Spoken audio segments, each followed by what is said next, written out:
Halo teman-teman, kali ini admin akan membahas alur cerita Si Shinji Season 5 episode ke-8. Pada episode sebelumnya, Bailong merasa tertekan karena harus melindungi Kyoyu seorang diri. Akhirnya, dia tercemar oleh jiwa kegelapan yang membuat wujud fisiknya menjadi menyeramkan.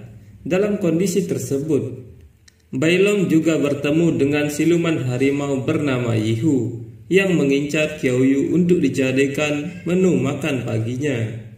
Tapi karena Bailong yang berkewajiban untuk melindungi Kyoyu akhirnya bertarung dengan Yihu. Di awal episode, Bailong dan Yihu sedang bertarung di tengah hutan, di mana pertarungan tersebut membuat Bailong merasa pernah mengalami kejadian serupa, terlebih ketika Bailong menerima teknik serangan khusus yang hanya dimiliki oleh Yihu. Secara perlahan, pertarungan itu pun akhirnya membawa Bailong pada ingatan tentang masa lalunya yang juga pernah terlibat pertarungan bersama seekor harimau.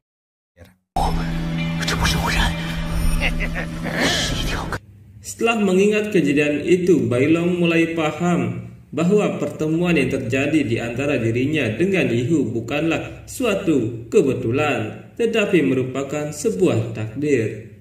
Jadi ternyata 16 tahun yang lalu Bailong dan Yihu pernah bertemu dan terlibat pertarungan di Gunung Salju yang dulu Yihu masih berupa wujud binatang dan belum berevolusi menjadi manusia. Di mana saat itu Bailong sedang berlari mencari sahabatnya yang bernama Jing-er yang ternyata telah mati di tangan Yihu. Tapi pada saat itu Bailong dan Yihu belum berevolusi ke wujud manusia, sehingga sangat wajar jika di masa kini mereka tidak saling mengenal.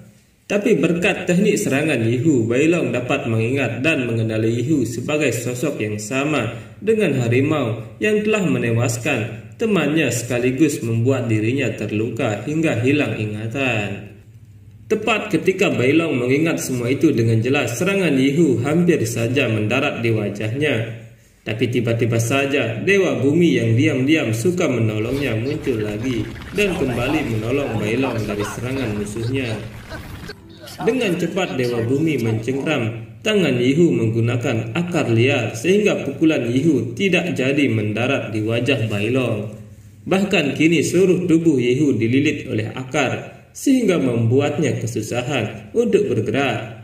Tapi pada saat yang sama, kejadian ini juga membuat Bailong dapat mengenali siapa sosok Dewa Bumi sebenarnya yang ternyata adalah reinkarnasi dari Jing-er, sahabatnya di masa lalu. Jadi 16 tahun yang lalu Bailong kecil yang sedang kelaparan secara tidak sengaja bertemu dengan Jing-er yang sedang bermain sendirian. Melihat Bailong kecil sedang kelaparan, Jing-er memberinya sedikit makanan yang tanpa diduga membuat mereka jadi akrab hingga berteman baik. Sampai suatu hari tibalah di mana Jing-er mendapatkan serangan dari seekor harimau liar yang mengganggu perjalanannya menuju sebuah kota. Tapi tanpa diduga Bailong datang menyelamatkan Jing-er hingga akhirnya dia harus terlibat pertarungan melawan Yihu. Tapi karena Jing-er mengalami luka parah, akhirnya nyawa Jing-er tidak bisa diselamatkan lagi.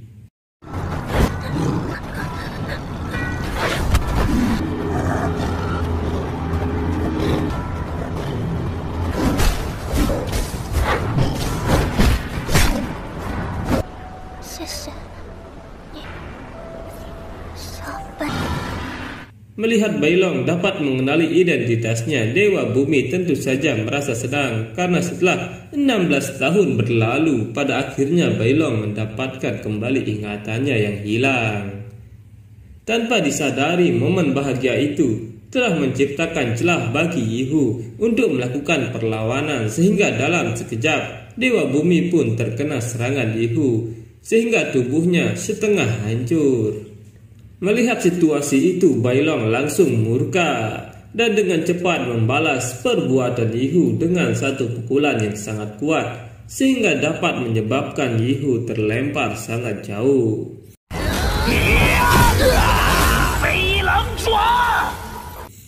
Tidak cukup membuat Yihu terlempar, Bai Long kemudian melakukan serangan lagi, sehingga akhirnya dia dan Yihu kembali terlibat pertarungan yang lebih sengit lagi.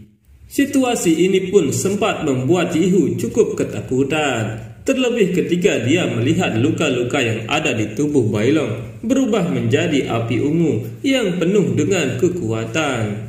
Meski begitu, Yihu tidak punya pilihan selain harus menghadapi Bai Long yang seolah ingin melampiaskan dendamnya. Saat itu, kekuatan Bai Long menjadi jauh lebih kuat dari sebelumnya, sehingga akhirnya dia pun mampu mengalahkan Yihu dengan mudah, bahkan sampai membuat Yihu kabur untuk menghindari serangan selanjutnya yang lebih mematikan dari Bai Long.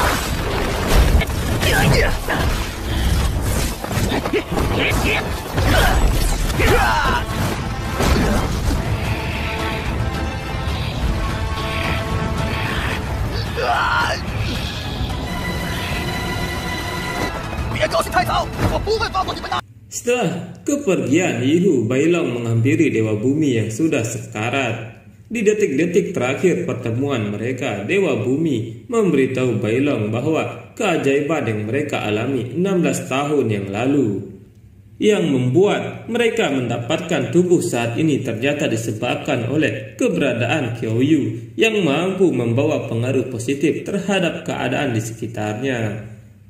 Oleh karena itulah, Dewa Bumi meminta Bai Long untuk bersungguh-sungguh melindungi Qiao Yu hingga misi penting yang dipegang Bai Long dapat berhasil.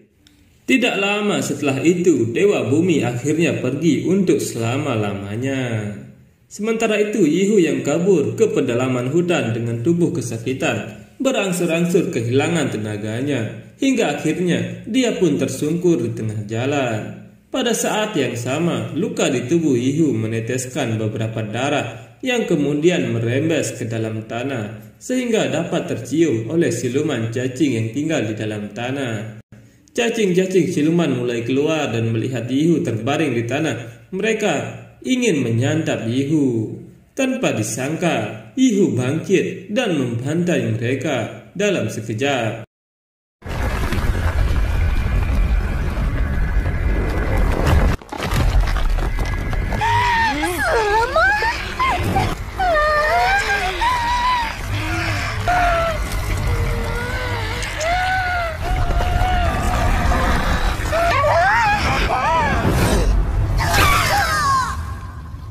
Tiba-tiba, Yihu teringat pada kejadian 16 tahun lalu saat dimana pertama kalinya dia berhadapan dengan serigala putih, yaitu Bai Long. Yihu juga ternyata dapat mengenali bahwa sosok yang bertarung dengannya saat itu adalah sosok yang sama dengan saat ini, yaitu Bai Long. Fakta ini pun membuat Yihu termotivasi untuk cepat pulih dari lukanya, agar nantinya dia bisa kembali bertarung melawan Bai Long untuk balas dendam. Setelah merasa tubuhnya cukup pulih, Yihu lantas naik ke atas pohon dan mengaum dengan keras.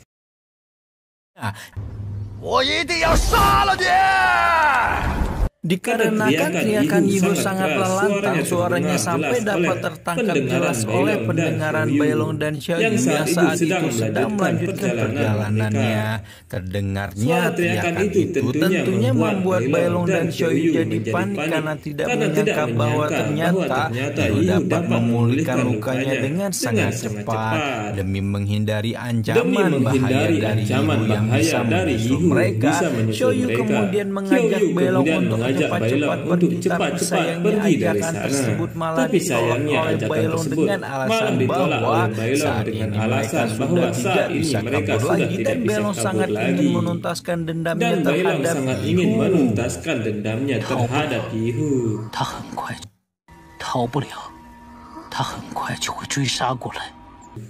Tidak lama setelah teriakan Yihu terdengar, Bai Long kemudian bisa merasakan tanda-tanda keberadaan Yihu yang mengejar mereka. Berdasarkan instingnya, Bai Long dapat merasakan kalau Yihu bersembunyi di atas pohon, sehingga tanpa ragu dia langsung bergegas melakukan serangan ke arah pohon itu. Tapi ternyata Bailong salah sasaran dan malah masuk ke dalam perangkap yang sengaja dibuat oleh Yihu, di mana Bailong menyerang monster yang hidup di atas pohon, sehingga membuat tingkat kewaspadaannya berkurang dan memudahkan Yihu untuk menyerangnya secara diam-diam.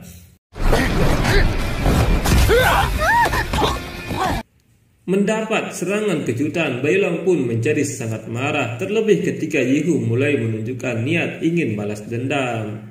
Karena sama-sama ingin menuntaskan dendam masa lalu, Bailong dan Yihu kembali terlibat pertarungan sampai membuat Qiaoyu yang ketakutan terpaksa harus bersembunyi di balik pohon. Tapi pada pertarungan kali ini Bailong dibuat kewalahan karena kekuatan Yihu yang meningkat pesat setelah mengkonsumsi siluman cacing. Bailong yang sudah kehabisan tenaga nyaris tewas di tangan Yihu, tapi tiba-tiba saja Qiaoyu yang bersembunyi datang menolong dengan memukul kepala Yihu dengan kayu hingga membuat Yihu jatuh tersungkur. Situasi ini pun tentu saja membuat Yihu marah, sehingga kali ini dia terpaksa harus berhadapan langsung dan menghentikan perlawanan yang dilakukan oleh Qiaoyu. Tapi anehnya, saat Yihu mencoba menghentikan serangan Qiaoyu, tiba-tiba dia merasakan adanya sebuah tekanan misterius yang memiliki aura sangat keras namun juga murni dan lembut seperti seorang ibu. Dalam kebingungannya, tiba-tiba dia dikejutkan dengan serangan Bailong yang membuat tubuhnya terlempar sejauh beberapa meter.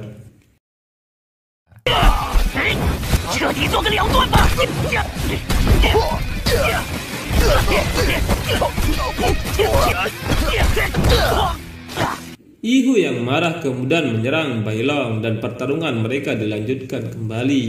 Tapi kali ini Yihu tidak berjuang sendirian, karena sesaat kemudian dia mendapat bantuan dari sekelompok siluman cacing yang mendadak muncul dari dalam tanah. Dan ternyata siluman cacing itu datang dikarenakan mencium aroma jenazah monster gunung yang sempat ditewaskan Bailong beberapa waktu lalu. Situasi ini pun otomatis membuat Bailong dan Qiaoyu semakin panik, karena kini mereka harus menyelamatkan diri juga dari sekumpulan siluman cacing yang siap menelan tubuh mereka.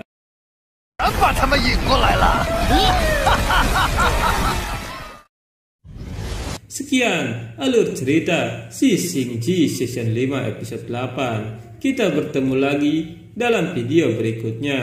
Bye-bye.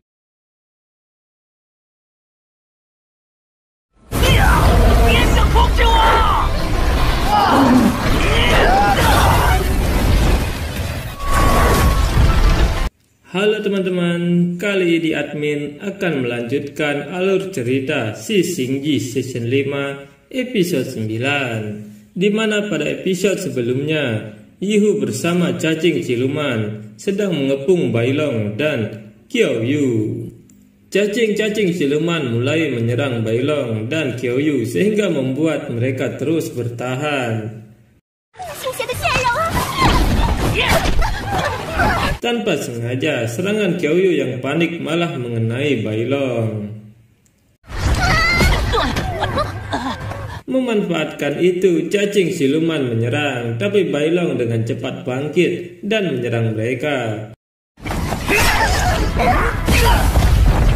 Kemunculan banyak cacing menyebabkan banyak debu di sana, sehingga Yihu bisa menyembunyikan dirinya di balik kabut yang berterbangan. Mereka bingung mencari keberadaan Yihu yang bergerak dengan cepat. Di sisi lain, cacing siluman terus menyerang mereka.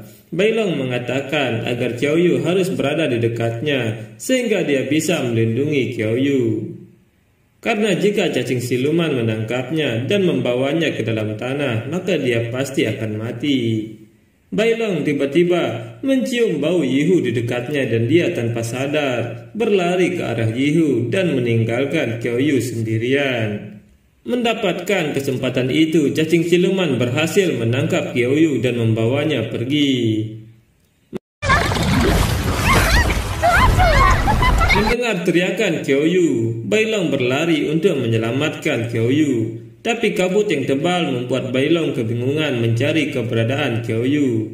Bailong terus mencari arah suara Kyoyu yang berteriak meminta tolong. Tapi saat Bailong mengetahui keberadaan Kyoyu, Yihu muncul dan memukul perut Bailong hingga dia kesakitan menahan pukulan Yihu yang sangat keras. Yihu mengatakan bahwa Bailong adalah mangsanya dan dia mulai membanting Bailong. Di sisi lain, Kyoyu sudah berhasil ditelan oleh cacing siluman.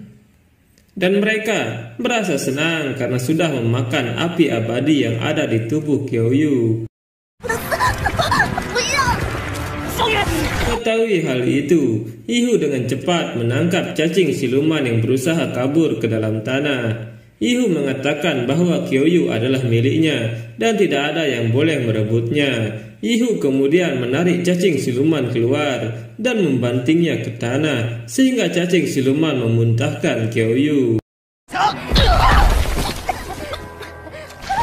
Mengetahui mereka telah gagal memakan Kyoyu, cacing siluman kemudian pergi ke dalam tanah karena takut pada Yihu. Melihat Kyoyu yang terbaring di tanah, Yihu berjalan mendekatinya untuk memakan Kyoyu.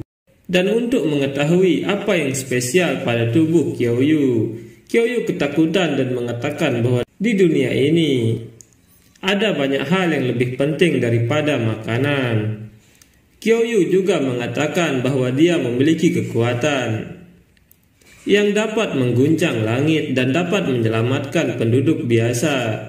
Jika membunuhnya sama saja dengan membunuh banyak orang yang tidak bersalah.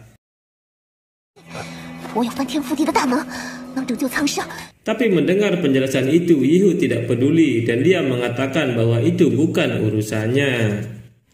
Saat Yihu akan menyerang Kyoyu dengan cakarnya, Bailong dengan cepat menahan serangan itu dengan tubuhnya, sehingga darah segar mengalir dari tubuhnya. Bailong mengatakan bahwa urusan mereka masih belum selesai. Yihu marah karena Bailong terus saja mengganggunya, sehingga Yihu menyerang Bailong dan menendangnya hingga Bailong jatuh ke tanah. Bailong bangkit lagi dan mengatakan bahwa berapa kali pun dia jatuh maka dia akan bangkit lagi untuk melindungi Kyoyu. Mendengar itu, Kyoyu terkejut dengan keteguhan hati Bailong untuk tetap melindunginya meski harus mengorbankan nyawanya. Yihu sangat marah dan mulai menyerang Bailong dengan cakarnya. Saat Yihu mengeluarkan jurusnya, Bailong dengan cepat menyerang Yihu dengan tinju serigalanya sehingga membuat Yihu terpental jauh. Tubuh Bailong membara mengeluarkan aura ungu dan dia mengatakan bahwa saat dia terjatuh ke dalam bayangan kegelapan, hanya ada satu hal yang dia pikirkan, yaitu melindungi Kyoyu. Aura ungu dari Dark Soul itu kemudian menyembuhkan semua luka Bailong dan itu juga membuat Kyoyu terkejut. Tapi tiba-tiba saja Yihu melompat menerjang Bailong, tapi dengan satu tangannya Bailong menahan serangan Yihu. Yihu terkejut saat merasakan kekuatan Bailong yang terus meningkat dan berpikir apa mungkin keinginan untuk melindungi naga betina Kyoyu membuatnya bertambah kuat. Saat sedang berpikir, Bailong mendorong Yihu hingga jatuh dan menggigit bahu Yihu, lalu melemparnya ke atas. Bailong berlari dan mencakar Yihu yang masih terbang di udara, sehingga membuat Yihu jatuh ke tanah dengan sangat keras. Aura Dark Soul terus keluar dari tubuh Bailong, sehingga sedikit demi sedikit tubuhnya berubah menjadi menyeramkan. Dia berteriak seolah akan kehilangan kendali akan tubuhnya. Melihat itu, Kyoyu merasa khawatir melihat kekuatan jiwa serigala milik Bailong yang melonjak pesat dan Bailong masih belum bisa menggunakan jiwa naga milik Shou. Bai Long yang semakin beringas mulai berjalan mendekati Yihu yang terlihat kesulitan untuk bangkit. Dengan tangannya dia mencekik Yihu dan bersiap untuk memakan Yihu. Tapi Qiao Yu menghentikan Bai Long dan mengatakan bahwa sekali dia tertelan oleh Draksul, maka dia tidak akan pernah bisa kembali. Qiao Yu meminta Bai Long untuk tenang karena Qiao Yu masih membutuhkannya. Saat Bai Long berusaha menenangkan dirinya, Yihu tertawa dan terus memprovokasi Bai Long untuk membuat Bai Long tidak terkendali. Yihu terus meminta Bai Long memakan dirinya, tapi Qiao Yu tetap berusaha menenangkan Bai Long. Qiao Yu mengatakan pesan dari guru besar bahwa jika jatuh ke dalam Draksul, maka dia tidak akan mendengarkan orang lain. Tapi Qiao Yu percaya Bai Long bisa mengendalikan dirinya. Saat Bai Long berusaha mengendalikan Draksul dalam tubuhnya, dia teringat masa lalu di mana Shou memberikan jiwa naga kepadanya dan memintanya menemui biksu Tang Sansang, dan atas perintah Tang Sansang, Bai Long harus pergi menyelamatkan Qiao Yu. Bai Long mengingat saat-saat dia bersama Qiao Yu dan dia berjanji untuk melindungi Qiao Yu. Dengan mengingat orang-orang tersayangnya, jiwa naga keluar dari tubuh Bai Long dan mengendalikan jiwa serigala yang sedang dikuasai oleh Draksul.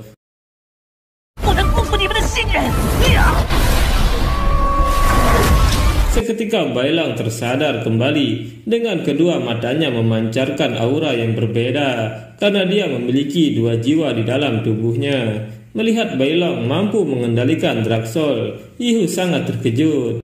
Qiao Yu merasa senang melihat Bai Long sudah normal kembali dan Yihu bingung akan kekuatan apa yang bisa mengendalikan Draksul. Tapi Yihu yang sudah sekarat tidak bisa berbuat apa-apa lagi, sehingga dia tidak sadarkan diri. Melihat Yihu tidak sadarkan diri dan terlihat akan mati kapan saja, Qiao Yu berusaha menolong Yihu. Qiao Yu melukai tangannya dan dia ingin menyelamatkan Yihu dengan darahnya. Melihat itu, Bai Long menarik tangan Qiao Yu sehingga darah itu menetes ke tanah. Bai Long mencegah Qiao Yu untuk menyelamatkan Yihu karena dia berusaha mencelakai mereka. Tapi Qiao Yu tetap tidak bisa membiarkan seseorang mati di hadapannya. Qiao Yu kemudian memberikan darahnya kepada Yihu dan seketika luka di tubuh Yihu mulai sembuh. Bai Long terlihat khawatir, tapi Qiao Yu mengatakan bahwa tidak ada yang bisa dia takutkan selama Bai Long ada di sisinya. Selain itu, dia juga percaya bahwa Yihu akan berubah menjadi lebih baik. Saat matahari terbit, Yihu mulai terbangun dan dia terkejut melihat tubuhnya diikat oleh tali. Melihat Bai Long dan Qiao Yu ada di depannya, Yihu bingung kenapa dia belum mati. Qiao Yu mengatakan bahwa dia telah menyelamatkan Yihu dengan darahnya. Tapi Yihu tidak ingin berterima kasih dan tetap akan memakan Qiao Yu selama dia masih hidup. Qiao Yu mendekati Yihu dan Yihu merasakan ada perasaan aneh ketika dia melihat Qiao Yu dari jarak dekat. Dia merasakan Qiao Yu memiliki kekuatan yang aneh. Tapi Yihu merasa kalau dia tidak punya pilihan lain selain berpura-pura mengakui kesalahannya. Qiao Yu kemudian memerintah Yihu untuk melindungi dia dan Bai Long saat melalui jalan monster. Mendengar itu, Yihu setuju, tapi Bai Long memperingatkan Yihu jika dia membahayakan Qiao Yu, maka dia sendiri yang akan mencabik Yihu. Mereka kemudian melanjutkan perjalanan di hutan monster dengan membawa Yihu sebagai tawanan. Meski Bai Long merasa khawatir, tapi Qiao Yu menjelaskan bahwa Yihu adalah binatang yang terbiasa tinggal di hutan. Membunuh yang lemah adalah nalurinya. Dia yakin jika Yihu bisa dididik untuk menjadi lebih baik. Bai Long membenarkan perkataan Qiao Yu karena dia juga bisa berubah di bawah bimbingan klan naga gunung Tianyu. Mereka kemudian terus berjalan ke depan dan mereka sampai di kota kuno yang merupakan tempat tanpa bahaya apapun. Sekian alur cerita Si Xingji Season 5 episode 9. Kita bertemu lagi pada video berikutnya. Bye-bye.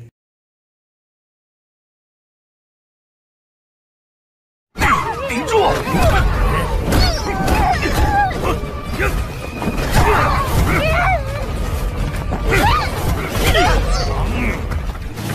你是心智的是你呀！是了吧，唐三藏，你迷失心智了吧？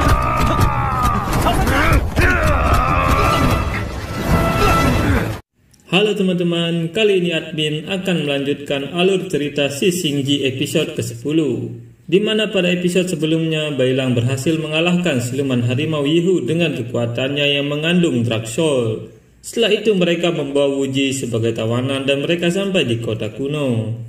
Kemudian pada awal episode ini diperlihatkan saat Tang Sansang dan Aosu yang jatuh ke jurang, dan di dasar jurang mereka terhisap oleh pasir yang memindahkan tubuh mereka ke alam baka. Di sana Tang Sansang berusaha mencari jalan keluar dengan membawa tubuh Aosu yang masih tak sadarkan diri karena terluka. Tiba-tiba muncul boneka pemandu arwah yang mengatakan bahwa mereka sedang berada di alam baka. Pertemuan dengan pemandu arwah membuat Tang Sansang berpikir bahwa dia kini sudah mati. Saat dia diberitahu bahwa dia sudah mati, Tang Sansang masih tidak terima karena dia masih bisa merasakan sakit. Tapi menurut pemandu arwah itu adalah hal yang wajar, karena dia sudah banyak bertemu dengan orang seperti mereka yang salah pengertian situasi kematian dan situasi alam baka, sehingga membuat mereka berpikir bahwa mereka belum mati. Pemandu arwah juga mengatakan bahwa Sun Wukong juga pernah berada di sana dan sudah dia antar menuju jalan reinkarnasi. Mendengar itu, Tang Sansang mulai meyakini bahwa dia memang benar sudah mati.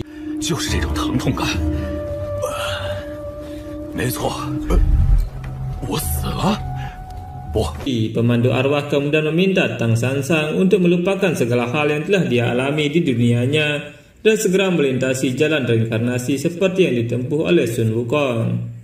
Tapi karena dia mengkhawatirkan kondisi Aosu yang belum sadar dan menurut intuisinya agar dia jangan menyerah, akhirnya Tang Sansang menolak untuk pergi sehingga membuat pemandu arwah memperingatkannya.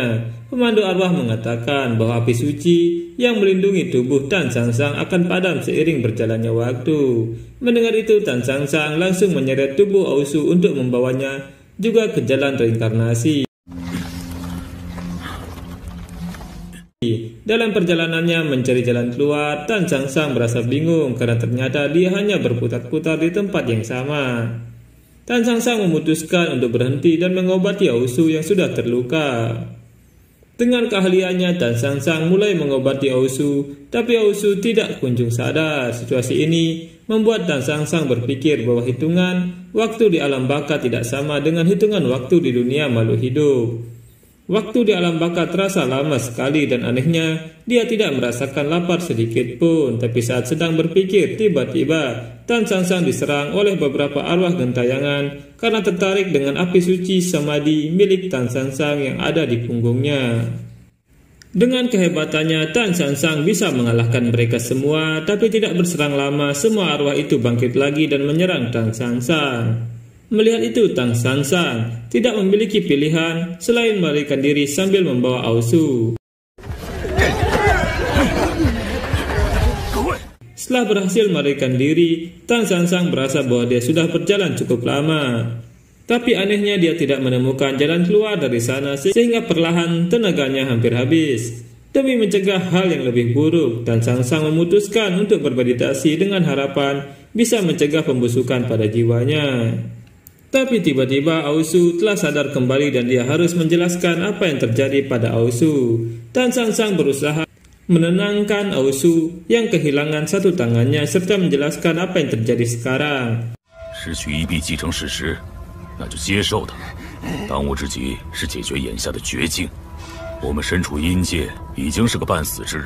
Mendengar itu, Aosu sangat terkejut karena dia berakhir bersama Tang Sansang di alam baka.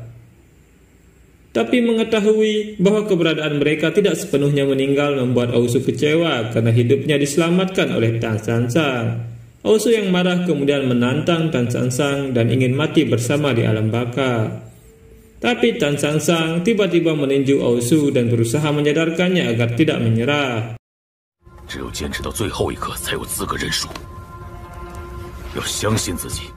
Kemudian Tan San Sang dan Ausu kembali dikejutkan dengan kemunculan sekelompok arwah gentayangan yang mengincar api suci mereka.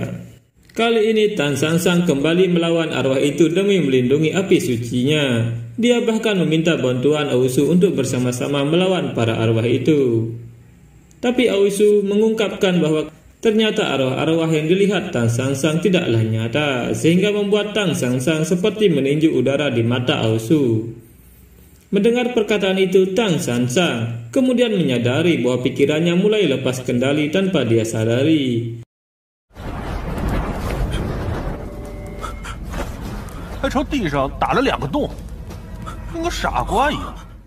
Menyadari betapa bahayanya situasi mereka sekarang, Tan San Sang kemudian berusaha untuk tetap terjaga agar halusinasi yang dia alami tidak terjadi lagi. Tapi kondisi Tan San Sang malah semakin parah karena dia mengira bahwa Ausu telah berubah menjadi makhluk jahat yang juga menginginkan api sucinya, sehingga hal tersebut membuat Tan San Sang menyerang Ausu demi menyadarkannya. Situasi ini pun tentu saja memancing kemarahan Ausu sehingga mereka berdua terlibat baku hantam.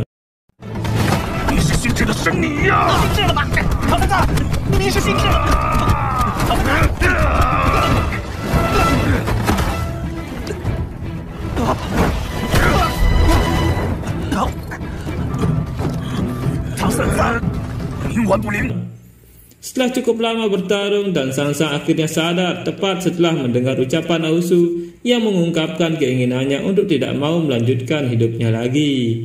Pada saat ini Tan San Sang menyadari bahwa kesadarannya telah lepas kendali sehingga membuatnya merasa putus asa dan ingin berhenti berjuang di alam baka. Tan San Sang mulai memahami bahwa pada akhirnya semua orang akan berakhir di alam baka, baik saat ini ataupun nanti. 没想到却要命丧于此。本以为会有一番作为，生死有命啊。 Karena merasa bahaya jika Ausu terus bersamanya, Tan San Sang meminta Ausu untuk pergi dan berjuang sendiri agar bisa keluar dari alam baka. Tapi hal ini ditolak oleh Ausu karena merasa bahwa Tan San Sang harus bertanggung jawab atas keselamatannya sampai akhir.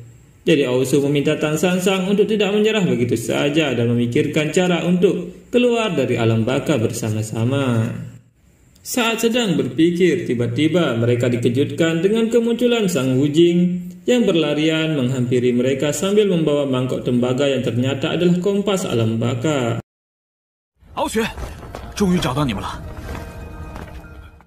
Setelah memastikan bahwa kedatangan San Wujing bukanlah halusinasi, Wujing kemudian menunjukkan kompas alam baka serta menceritakan bagaimana perjalanannya hingga bisa menemukan keberadaan Tan San Sang dan Ausu di alam baka.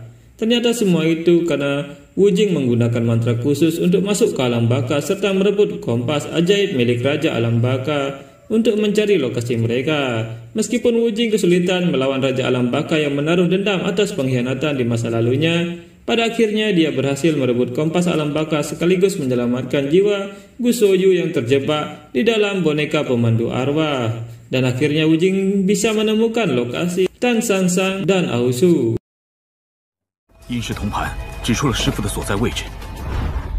Kedatangan Wujing tentunya membawa harapan baru bagi Tan San Sang dan Ausu untuk bisa menemukan jalan keluar dari alam baka.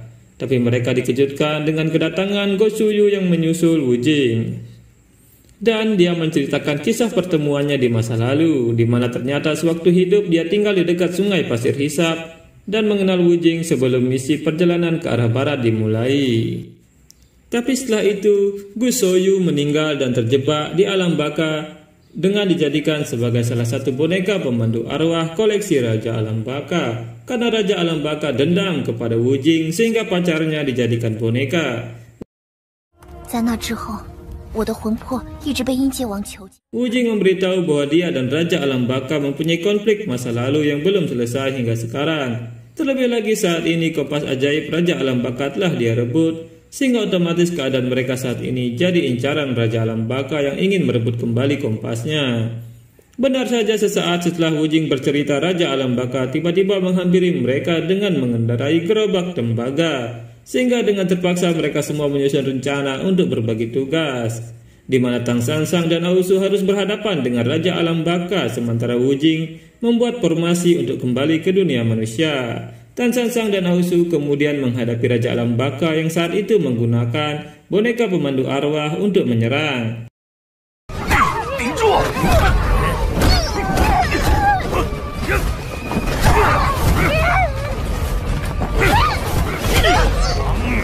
Saat mereka bertarung mati-matian melawan serangan Raja Alam Baka, Wujing yang dibantu Gosuyu sibuk membuat formasi untuk membuka jalan pulang menuju dunia manusia.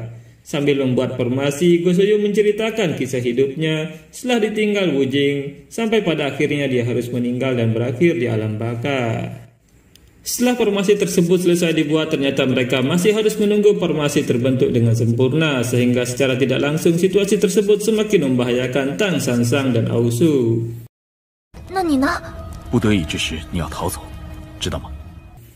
Di tengah situasi yang sangat menyulitkan itu, Wujing dan Gosuyu dihampiri oleh salah satu pemandu boneka arwah yang berisi jiwa Suyi yang merupakan pacar Sun Wukong, yang beberapa waktu lalu menemui Tan Sansang. Pembantu arwah itu kemudian memberitahu informasi penting bahwa ada sedikit kesalahan dalam formasi yang mereka buat, di mana formasi tersebut seharusnya mengikuti bayangan air, karena segala sesuatu yang ada di alam baka selalu terbalik dengan posisi di dunia manusia. Dengan segera mereka pun memperbaiki posisi formasi itu, dan tanpa diduga ternyata susunan formasi kali ini berhasil membuka jalan pulang ke dunia manusia, sehingga otomatis membuat Raja Alam Baka kebingungan karena musuh-musuhnya mendadak hilang.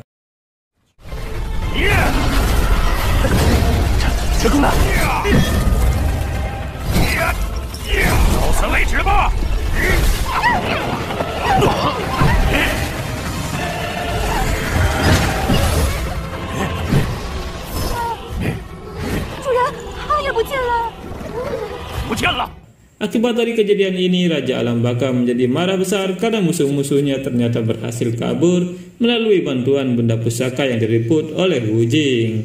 Sementara itu, Tan Sansang tiba di dunia manusia dan segera memanjat ke atas tebing untuk keluar dari dalam jurang.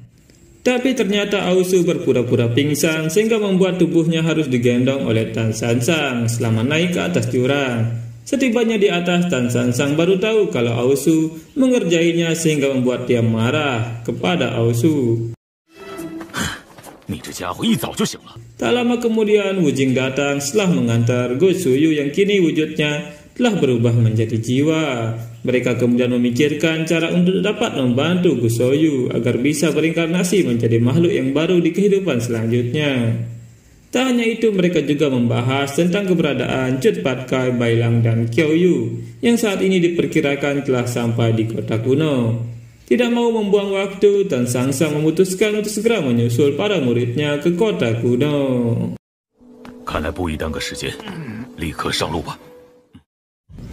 Sekian episode kali ini. Episode selanjutnya kita akan melihat bagaimana cerita Bailang, Kyoyu, dan Yihu yang telah tiba di kota kuno harus berhadapan dengan pasukan batu yang menghambat perjalanan mereka. Di sana mereka bertiga hampir dijadikan anggota pasukan batu melalui ritual pembakaran di dalam tungku khusus. Sekian video kali ini, kita bertemu lagi pada video berikutnya. Bye-bye.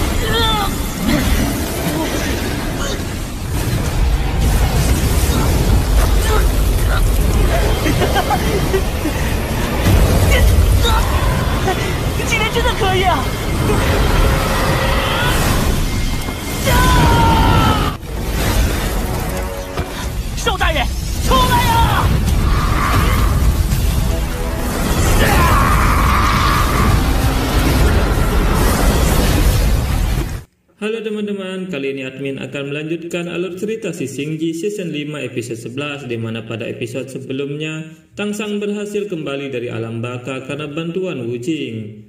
Dan pada episode kali ini kita akan melihat bagaimana kelanjutan perjalanan Bailang bersama Kyoyu dan Yihu di kota kuno.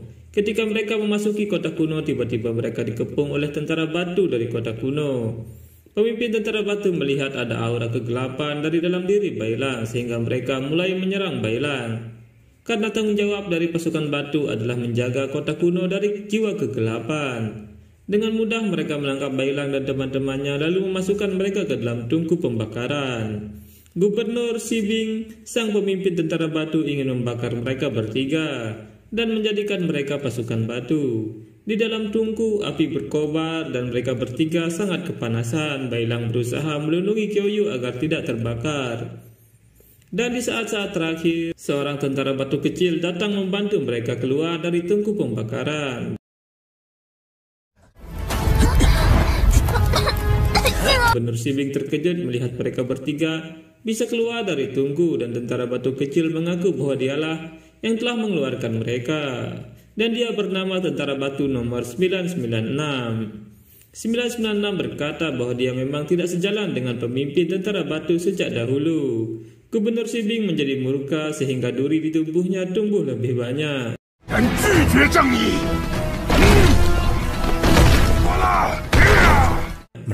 Sibing berkata bahwa atas nama keadilan dia akan membunuh mereka semua. Pasukan batu kemudian melempar tombak ke arah mereka, dan melihat itu Bailang dan Yihu menahan semua serangan itu.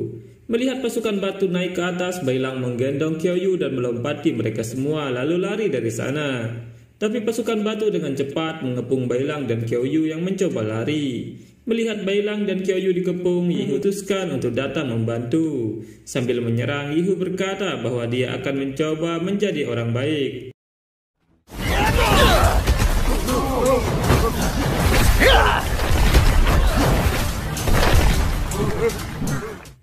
Setelah berhasil keluar dari kepungan, mereka kemudian berlari keluar. Tapi tiba-tiba Sibing muncul di hadapan mereka. Sibing mengambil bentuk bola berduri dan menggelinding ke arah Bailang dan teman-temannya. Sibing terus menyerang dan dia juga membuat pasukannya sendiri berantakan. Melihat Sibing yang sangat kuat, mereka terus berlari ke arah hutan monster, tapi serangan Sibing membuat mereka terpental. Karena Bailang memiliki aura gelap, Sibing terus menyerang Bailang hingga Bailang terpental dan Sibing menimpa Bailang dengan tubuhnya yang berat dan berduri. Setelah merasa Bailang sudah mati, Sibing mulai menyerang Kyoyu, tapi Yihu berusaha menahannya. Yihu berkata, "Hei batu rusak, jika kamu menekan dia hingga hancur, maka aku tidak punya cara untuk menjadi orang baik." Sibing berkata bahwa dia tidak mengerti perkataan Yihu dan dia memutuskan untuk membunuh Yihu terlebih dahulu. Saat Yihu berusaha menahan Sibing, tiba-tiba Bailang bangkit dan ikut menahannya. Melihat itu, Sibing terkejut karena Bailang jelas-jelas sudah hancur ditekan oleh tubuhnya. Bailang dan Yihu kemudian bekerja sama untuk mengalahkan Sibing dan mereka berdua melempar Sibing kembali ke kota kuno. Setelah itu mereka terus berlari hingga matahari terbit dan mereka sampai di hutan monster. Kyoyu terlihat mengkhawatirkan Bailang, tapi Bailang mengatakan bahwa dia baik-baik saja. Sejak dia berubah menjadi jiwa kegelapan, dia merasa lebih kuat. Saat sedang berbicara, tiba-tiba tentara batu kecil muncul dari tubuh Kyoyu sambil berkata bahwa dia akan mengikuti mereka. Menurut Yihu, mereka harus masuk ke kota kuno secara diam-diam karena sebelumnya dia pernah masuk ke sana beberapa kali. Tapi sebelum mereka selesai berbincang, tiba-tiba Yihu diserang oleh Sibing yang sudah berevolusi menjadi lebih menyeramkan dan beraura kegelapan.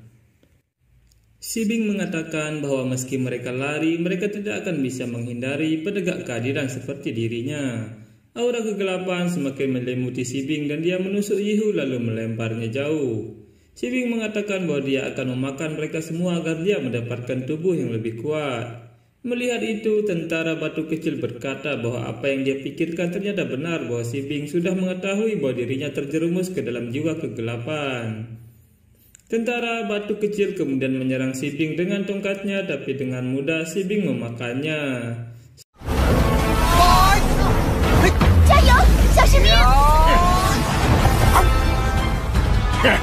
Setelah itu Sibing mulai menyerang Bailang dan Kyoyu sehingga membuat mereka tidak bisa kabur lagi. Kyoyu berkata bahwa meskipun Sibing memakan mereka, itu tidak cukup untuk memberinya tubuh. Sibing berkata jika itu tidak cukup, maka dia akan memakan seluruh dunia. Tiba-tiba Tang Sansang muncul di atas kepala Sibing sambil mengatakan jika itu terjadi, maka dunia ini hanya akan tersisa satu jiwa yang menderita. Sibing adalah tentara batu yang pertama mengorbankan hidupnya untuk menyelamatkan dunia, tapi sekarang terjerumus karena dendam. Tang Sansang kemudian menggunakan kekuatannya untuk membuang jiwa kegelapan. Sibing merasa kesakitan dan berteriak ingin memakan Tang Sansang. Menurut Tang Sangsang, Si Bing sekarang tidak lebih dari siluman batu biasa. Dia dulu bersedia menjadi tentara batu abadi sebagai wujud kasihnya demi melindungi rakyatnya. Dia membakar diri dan menjadi pasukan batu.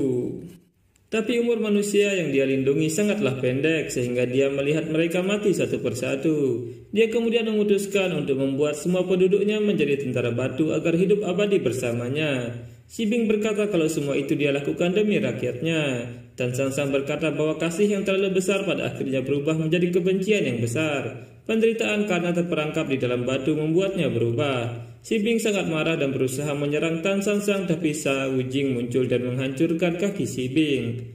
Setelah mengumpulkan kekuatannya, Tang Sangsang memukul Si Bing hingga hancur berkeping-keping.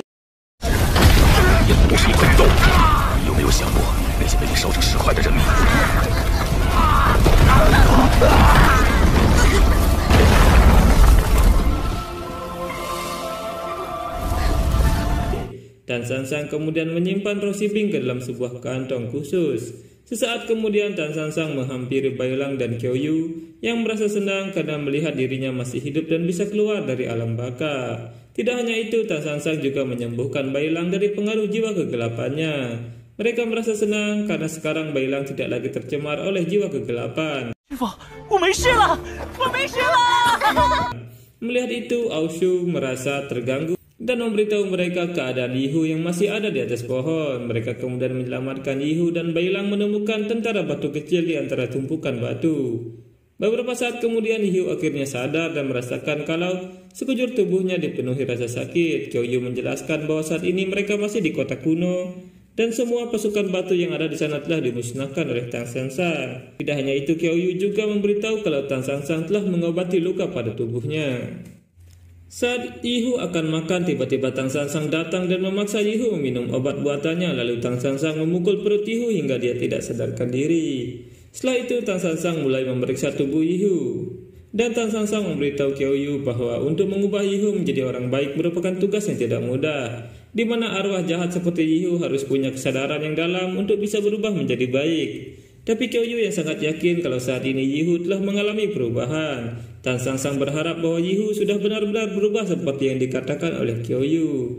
Qiao Yu kemudian memberitahukan Tang Sangsang kalau prajurit batu kecil mau menemuinya untuk membahas sesuatu.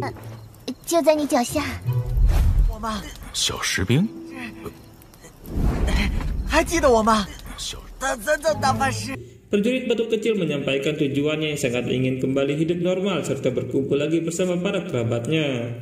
Dia sangat berharap bahwa Tang Sangsang akan membantunya dalam mewujudkan keinginan itu, karena di masa lalu dia pernah diberitahukan bahwa ada kemungkinan untuk bisa kembali ke kehidupan normalnya. Tapi sayangnya Tang Sangsang tidak bisa membantunya dan meminta maaf karena ucapannya di masa lalu ternyata telah salah. Mendengar itu tentunya membuat prajurit batu kecil menjadi sangat kecewa, terlebih ketika Tang Sangsang mengatakan bahwa satu-satunya cara terbebas dari penderitaan itu adalah dengan menghancurkan tubuh prajurit batu hingga jiwanya terbebas.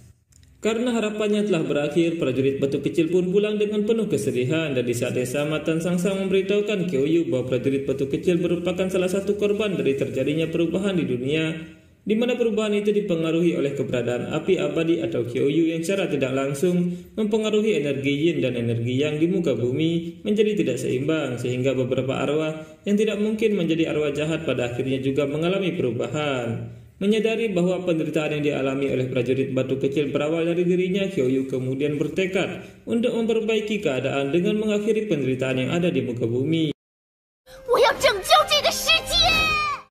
Melihat tekad Qiao Yu ini membuat Tang Sangsang teringat kembali dengan masa lalunya ketika dia mengemban misi membawa api abadi dari surga barat, di mana saat itu dirinya sangat mirip dengan Qiao Yu saat ini yang rela mengorbankan kepentingan pribadi demi melindungi rakyat yang mengalami penderitaan. Tang Sangsang berharap bahwa tekad dan niat baik Qiao Yu tidak akan berakhir gagal seperti dirinya di masa lalu. Sementara itu Bai Lang yang sedang mengumpulkan kayu bakar tiba-tiba diserang oleh monster gunung di tengah hutan. Untungnya Bai Lang berhasil mengalahkan monster-monster itu, dan salah satunya dikalahkan dengan bantuan kekuatan jiwa naga api.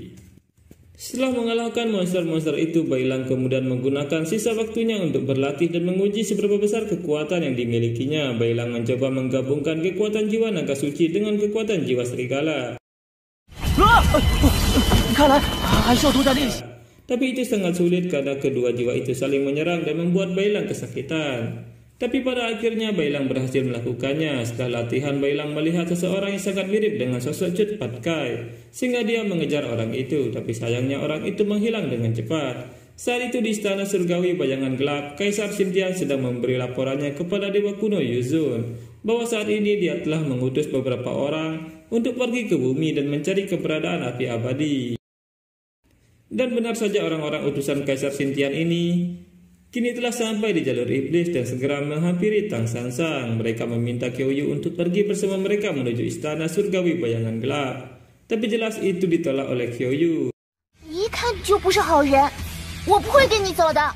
Tang Sansang juga tidak mengizinkan Qiuyu untuk dibawa pergi. Dan dia pun menegaskan kepada mereka bahwa sampai kapanpun api abadi tidak akan pernah jatuh ke tangan para dewa yang berada di jalan kegelapan. Akhirnya terjadilah pertarungan antara dua utusan istana bayangan gelap dengan kelompok Tang Sansang.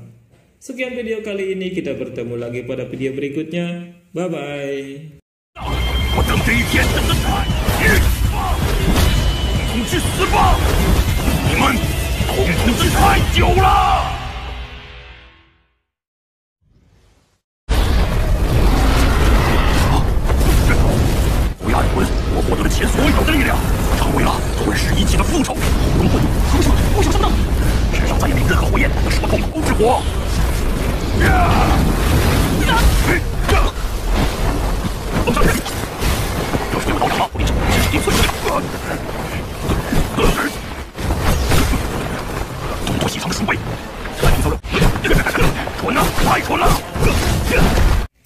Halo teman-teman, kali ini admin akan melanjutkan alur cerita Si Xingji Season 5 episode 12, di mana pada episode sebelumnya utusan dari istana surgawi bayangan gelap datang ke kota kuno untuk merebut api abadi, sehingga terjadilah pertarungan antara utusan kegelapan dan Tang Sansang. Utusan kegelapan berlari meninju Tang Sansang sehingga Tang Sansang terdorong mundur. Utusan kegelapan terus menyerang dan berhasil membuat Tang Sansang terjatuh. Melihat itu, San Wujing langsung menerjang maju dan menyerang dengan pedangnya, tapi serangan itu dapat ditahan oleh utusan kegelapan. Wujing merasakan bahwa utusan itu memiliki kekebalan dan kekuatan yang luar biasa, sehingga dia menggunakan kekuatan badai pasir untuk menyerang secara diam-diam pada titik lemah utusan kegelapan. Utusan kegelapan yang awalnya meremehkan Wujing sedikit dibuat kesulitan karena kelincahan Wujing dalam badai pasir itu.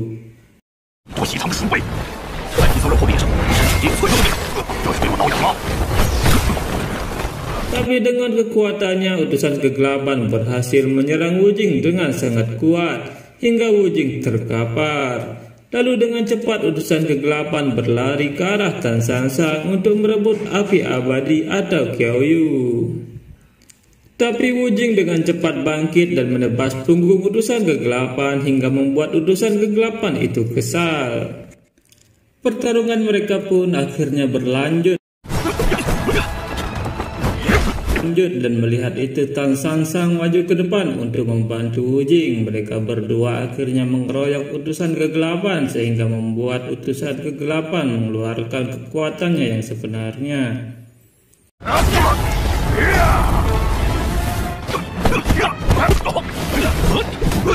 Dan dengan mudah utusan kegelapan itu melempar Tang Sansang ke arah Wujing sehingga mereka berdua membentur tembok.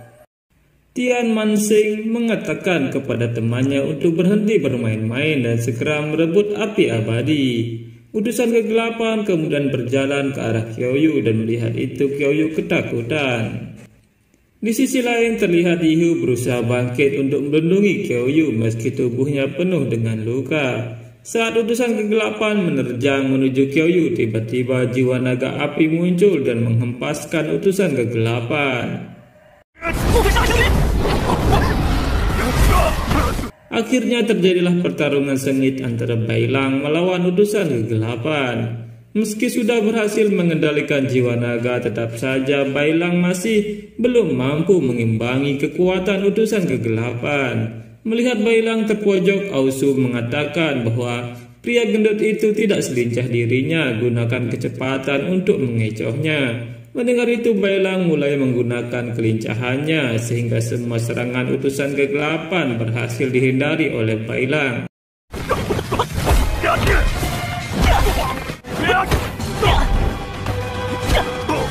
Dan saat ada kesempatan, Bailang menyerang balik. Melihat itu, Ausu tertawa sambil mengatakan bahwa ini pertama kali dia melihat dewa dipermainkan oleh iblis. Tentu saja itu membuat utusan kegelapan murka dan dia menerjang dengan cepat ke arah Bailang hingga membuat Bailang terpental. Melihat utusan itu, Bailang teringat akan dewa yang pernah dia kalahkan. Utusan itu mengatakan, "Aku tidak akan mati meski terbakar di pavilion Zhangxin." Bailang kemudian mengingat bahwa mereka memang pernah bertarung dan Bailang berhasil mengalahkannya dengan kekuatan jiwa naga api. Dia adalah Dewa Ziqian yang menunggangi anjing, dan inilah saatnya Dewa Ziqian membalaskan dendamnya kepada Bailang yang telah membakarnya hidup-hidup. Tapi tiba-tiba saja Bailang meminta maaf kepada Ziqian karena telah membuatnya menderita. Tentu saja itu membuat semua orang terkejut, dan Ziqian terlihat murka lalu mengeluarkan kekuatan kegelapannya sambil mengatakan agar Bailang meminta maaf di neraka. Mulai menerjang ke arah Bailang dan memukulnya secara bertubi-tubi hingga akhirnya Bailang jatuh menghantam tanah. Melihat kekuatan Ziqian, Tan Sang Sang mengatakan bahwa kekuatan dewa yang jatuh sekarang menjadi lebih kuat dan dia menjadi seperti binatang buas. Saat mereka sedang fokus melihat Ziqian, Tian Mansing terlihat sedang merapalkan mantra dengan memegang sebuah buku. Tan Sang Sang menyadari akan ada bahaya sehingga dia memperingatkan murid-muridnya untuk berhati-hati. Tiba-tiba dari dalam tanah muncul banyak mayat hidup. Semua prajurit mayat hidup mulai menyerang Tan Sang Sang dan dengan lincah Tan Sang Sang menangani serangan mayat hidup itu.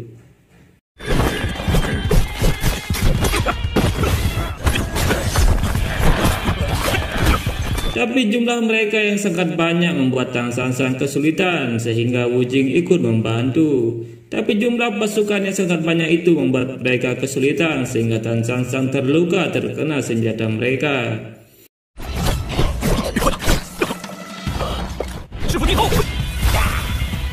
Di sisi lain terlihat pasukan mayat hidup mulai bergerak ke arah Qiaoyu, dan melihat itu Ausu turun untuk melindungi Qiaoyu.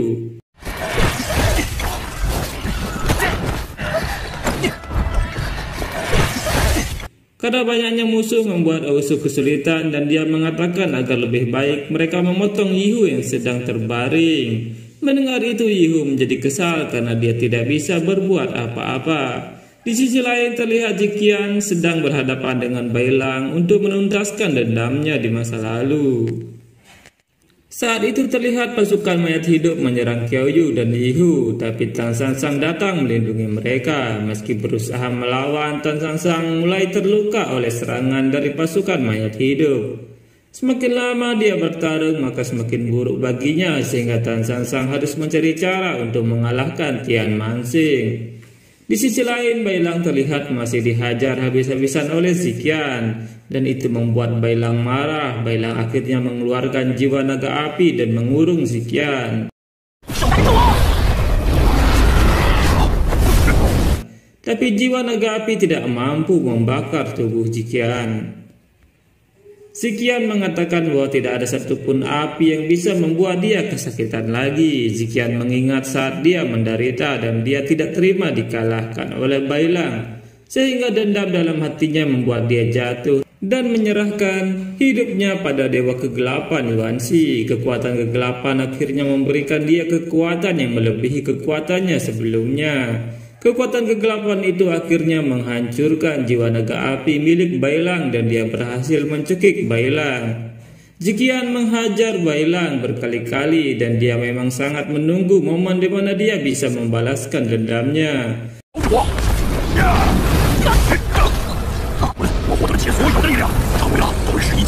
Ziqian terus menghajar Bailang hingga dia terpental jauh, dan di saat terakhir ketika Bailang akan dibunuh, tiba-tiba Cut Patkai muncul dan menahan serangan Ziqian.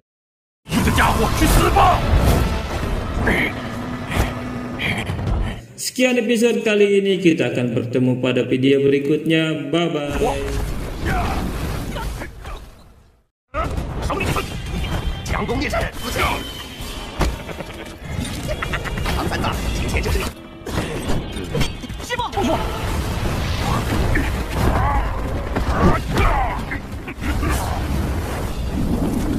暗影天神，他们灵魂失传，盗版传说。 Halo teman-teman, kali ini admin akan melanjutkan alur cerita Si Singgi season 5 episode 13, di mana pada episode sebelumnya Bailang dihajar habis-habisan oleh Ziqian. Bahkan kekuatan jiwa naga api Bailang tidak bisa membakar Ziqian. Di saat Ziqian ingin membunuh Bailang, Cut Patkai muncul di sana dan melindungi Bailang. Cut Patkai atau Zhu Baji terus menyerang Ziqian hingga dia terpaksa mundur. Melihat Zhu Baji datang membantu, Bailang dan Qiuyu merasa senang.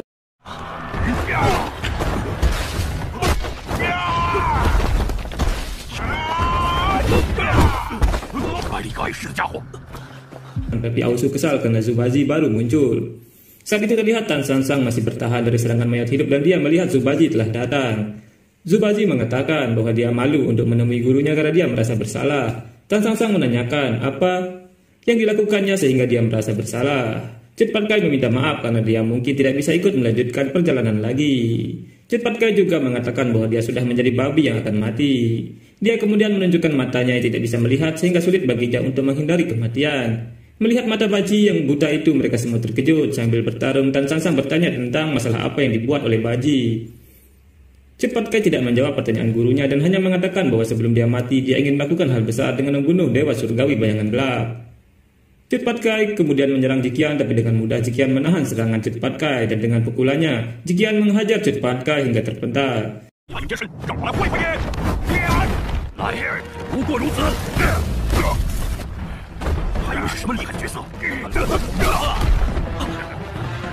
Saat ini Tan San Sang dan Wu Jing masih disibukkan dengan para mayat hidup itu. Mereka kesulitan karena tentara arwah itu tidak ada habis-habisnya. Mereka kemudian berencana mematahkan mantra sihir itu, dan menurut Tan San Sang bahwa orang yang menggunakan teknik sihir sebagian besar tidak mahir dalam pertarungan fisik. Mereka kemudian berencana menerobos pasukan mayat hidup itu, tapi meski mereka mencoba, kepungan pasukan arwah itu sulit ditembus.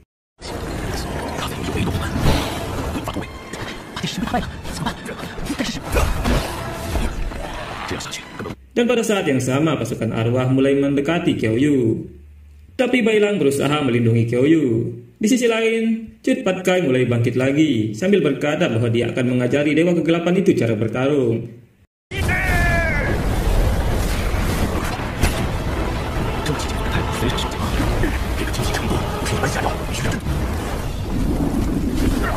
Cut Patkai mulai meningkatkan kekuatannya dengan mengumpulkan ki dari alam. Melihat tingkat pengumpulan ki yang besar itu, Ziqian mulai waspada pada Cut Patkai, dan melihat itu Tan San Sang berpikir, sangat jarang Baji bersikap seperti itu. Cut Patkai berubah menjadi iblis babi yang besar dan dia mulai menyerang Ziqian dan menantang Ziqian untuk mengeluarkan semua kemampuannya. Serangan Baji membuat Ziqian terdorong mundur.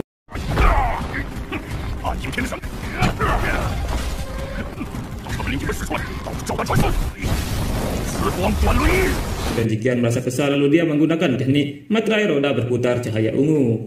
Cahaya ungu itu mulai ditembakkan ke arah Baji secara beruntun, dan melihat itu Baji menahan dengan senjatanya.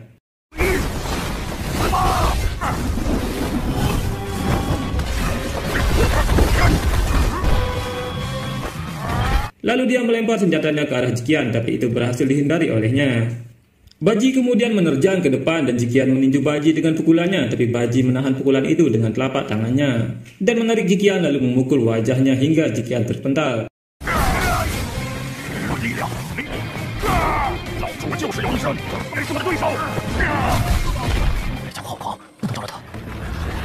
Di sisi lain terlihat Bailang sedang kerepotan menghadapi pasukan arwah yang terus berdatangan untuk menangkap Qiuyu. Bailang akhirnya mengeluarkan jiwa naga api untuk menghentikan serangan pasukan arwah yang terus mendekat.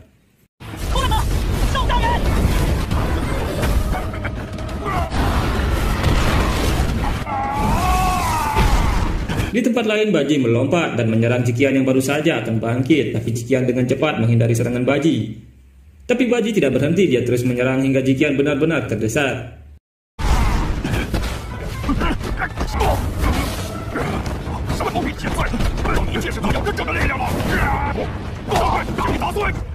Melihat Jiqian dipukul hingga babak belur, Tian Manxing mengatakan bahwa Jiqian benar-benar pecundang karena dipukuli oleh seekor babi. Tian Manxing mulai memperkuat pasukannya agar bisa lebih cepat menangkap Qiuyu. Menghadapi pasukan arwah yang sangat kuat itu membuat Bai Lang kelelahan, tapi Tan San Sang dengan cepat membantunya dan meminta Bai Lang untuk melindungi Qiuyu.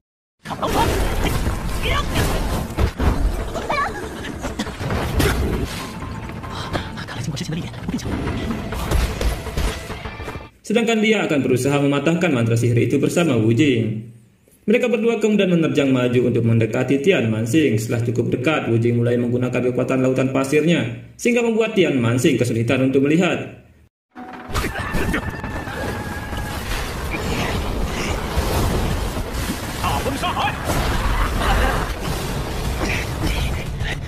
Memanfaatkan hal itu, Tan San Sang menerjang ke depan untuk melawan Tian Manxing, tapi ternyata Tian Manxing sudah mempersiapkan pasukan pemanah di belakangnya. Semua panah itu terbang ke arah Tan San Sang dan mengenai tubuh Tan San Sang sehingga membuat dia terjatuh.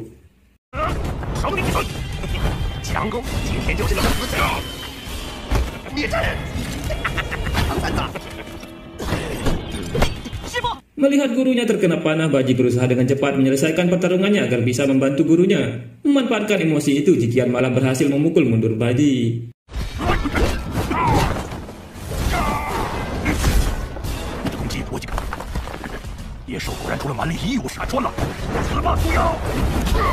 Tian Manxing bersiap membunuh Tan San Sang yang sedang terkapar, tapi tiba-tiba saja tubuh Tan San Sang berubah menjadi pasir. Hal itu tentu saja membuat Tian Manxing terkejut karena tiba-tiba saja Tan San Sang ada di belakangnya.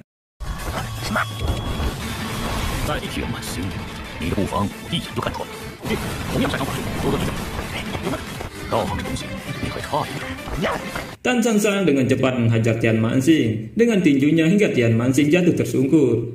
Semua pasukan arwah miliknya juga ikut menghilang dan saat itu terlihat Baji masih bertarung dengan Jiqian.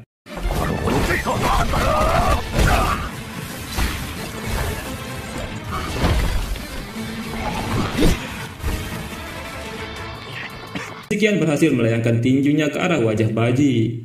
Tapi Jiqian terkejut melihat Baji tidak bergeming sedikit pun. Baji menangkap tangan Jiqian sambil berkata bahwa binatang liar selain barbar dia juga memiliki kulit yang tebal dan kuat. Baji kemudian menendang Jiqian hingga dia terpental jauh.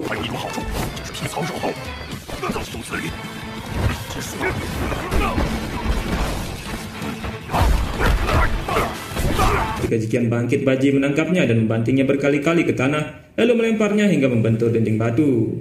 Tian Manxing dan Jiqian terlihat sekarat dan Aosu bertanya apakah mereka masih ingin bertarung lagi.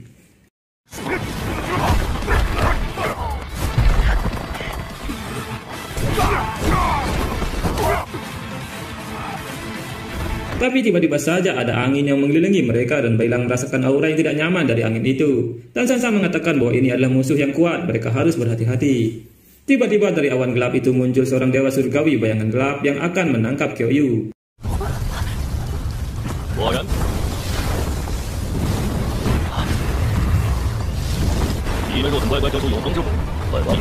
Kedatangan dewa itu tidak hanya mengejutkan Tan San Sang, tapi juga Jiqian dan Tian Manxing. Tan San Sang mengatakan bahwa kelihatannya musuh tidak akan membiarkan mereka untuk bernapas sedikit pun. Sekian episode kali ini, kita bertemu lagi pada episode berikutnya. Bye-bye.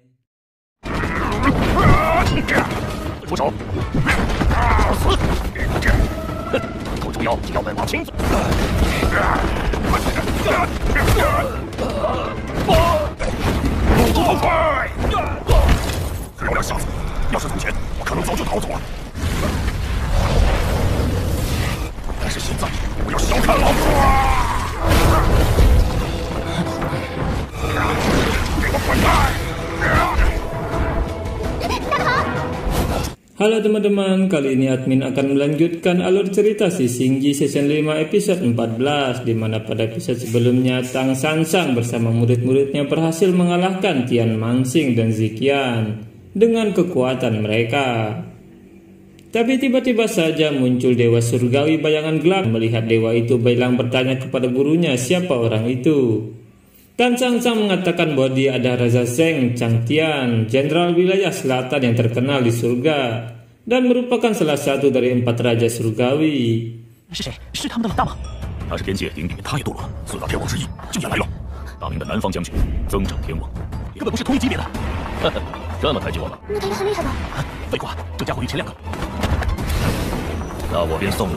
Melihat itu, Aoshu menebak bahwa dewa itu pasti jauh lebih kuat dari 2 orang sebelumnya. Raja Zheng tertawa dan mengucapkan terima kasih karena telah dipuji oleh mereka. Dan Raja Zheng berkata bahwa dia akan memberikan hadiah pertemuan. Raja Zheng kemudian memanggil cermin harta tanpa batas.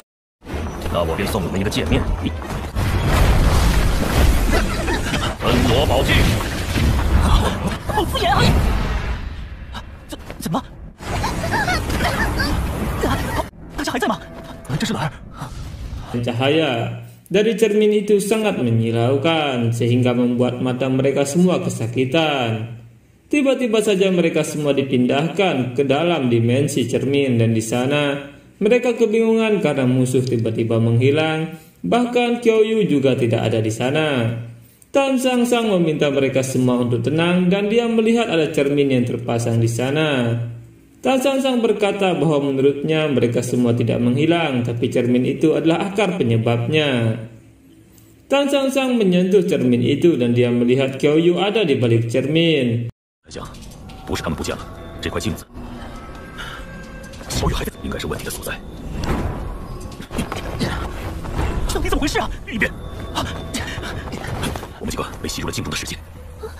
Tan Sangsang mengatakan bahwa sekarang mereka sedang terjebak di dalam cermin. Bailang berusaha keluar untuk menolong Kyoyu, tapi dia tidak bisa. Kyoyu terlihat ketakutan dan Raja Zheng berkata bahwa mereka semua tidak akan bisa keluar dari cermin. Dan sekarang api abadi sudah dia dapatkan.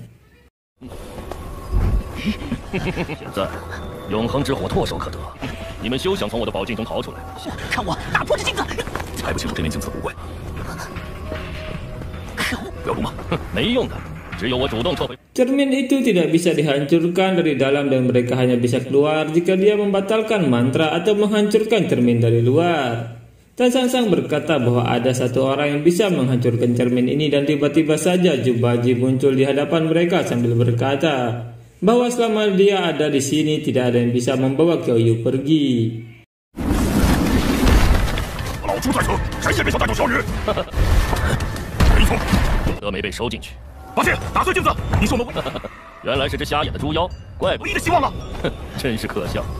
Raja Zheng tertawa dan berkata bahwa babi buruk rupa sepertimu pantas saja tidak tersedot ke dalam cermin.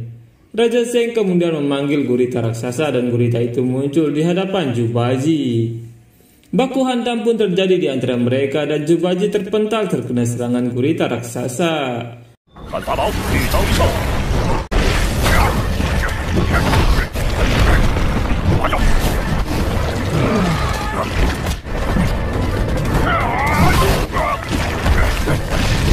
Dengan tentakelnya gurita raksasa mengikat Jubaji hingga Jubaji merintih kesakitan. Raja Zheng berkata bahwa kekuatan Jubaji cukup bagus karena bisa melawan kekuatan hartanya.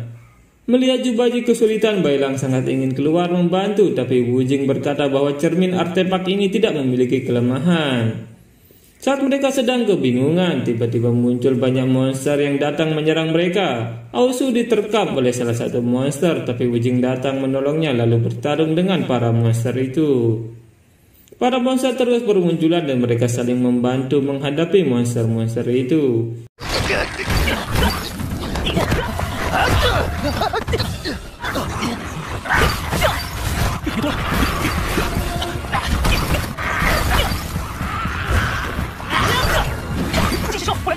Meski telah dihancurkan, monster-monster itu semakin banyak. Bailang mencoba memanggil jiwa naga api, tapi jiwa naga api tidak mau keluar. Wu Jing berkata bahwa di sini mereka tidak bisa menggunakan teknik apapun selain kekuatan fisik mereka. Mereka semakin terdesak oleh para monster.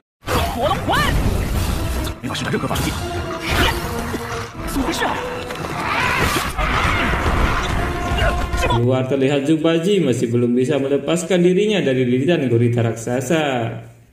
Zubazi berkata untuk jangan meremehkan kekuatannya. Zubazi mulai mengumpulkan ki dari alam dan menjadi lebih kuat lagi. Dengan kekuatannya dia berhasil memutuskan tentakel gurita raksasa lalu menendangnya hingga terpental.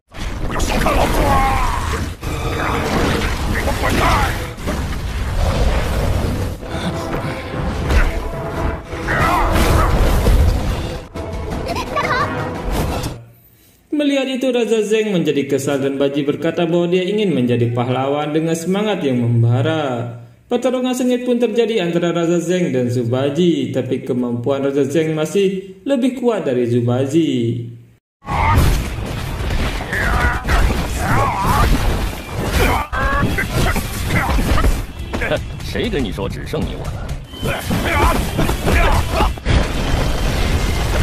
Dan saat Zubazi lengah, gurita raksasa bangkit lalu memukul Baji dengan tentakelnya hingga Baji tersungkur. Zubazi berhasil bangkit lagi dan menyerang gurita raksasa, tapi ketika Zubazi mendekat, gurita menyemprotkan tintanya ke arah Baji, sehingga Baji jatuh tersungkur, dan kulitnya terbakar terkena tinta itu.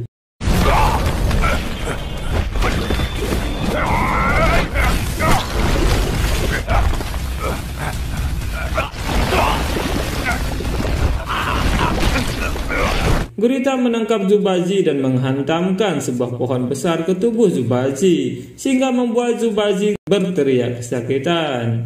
Tidak berhenti sampai di sana, gurita mulai meremukkan tubuh Zubazi dengan tentakelnya.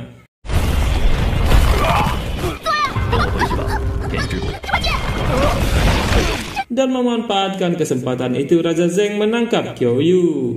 Raja Zeng meminta Kyoyu untuk bergabung dengan jiwa kegelapan agar bisa menunjukkan potensi kemampuannya yang sebenarnya. Tapi tentu saja Kyoyu menolak dan Raja Zeng tidak peduli dengan pendapat Kyoyu. Dia tetap membawa pergi Kyoyu dengan paksa. Melihat itu Zubazi sangat kesal dan menggigit tentakel gurita raksasa hingga dia kesakitan. Zubazi melempar gurita raksasa itu ke arah Raja Zeng dan melihat guritanya mati. Raja Zeng sangat terkejut. Raja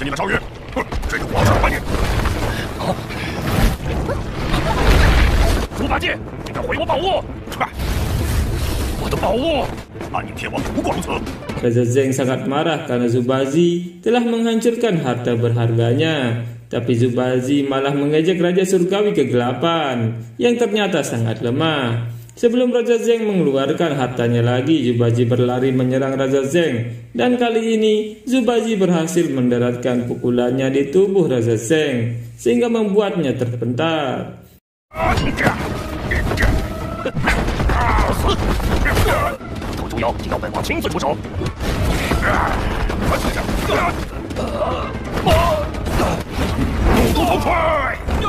Tidak berhenti sampai di situ, Zubazi terus menyerang Raja Zeng dengan serangannya sehingga membuat semua harta Raja Zeng jatuh berantakan. Kyoyu memuji Zubazi dan Zubazi berkata setelah dia menyelesaikan pertempuran ini, maukah Kyoyu memberinya hadiah pelukan?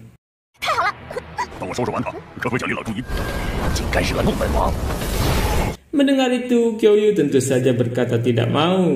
Sebelum mereka selesai bicara, Raja Zeng bangkit dan bersiap memanggil harta terkuatnya. Saat itu di dalam cermin, Tang Sansang dan yang lainnya masih disibukkan oleh para monster yang tidak ada habis-habisnya. Sehingga mereka sudah hampir pada batasan kekuatan mereka, sehingga mereka semua benar-benar terdesak dan lari dari kepungan monster-monster itu.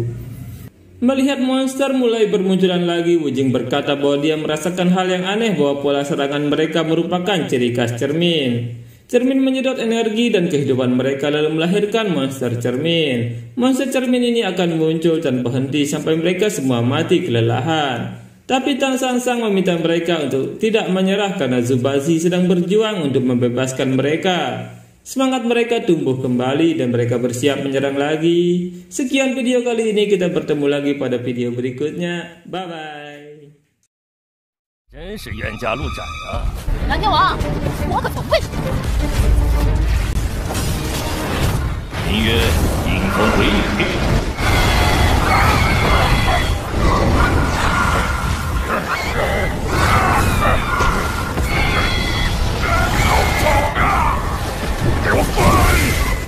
Halo teman-teman, kali ini admin akan melanjutkan alur cerita Sisingji season 5 episode 15, di mana pada episode sebelumnya Cut Patkai berhasil memojokkan Raja Zeng yang berusaha menculik Qiao Yu.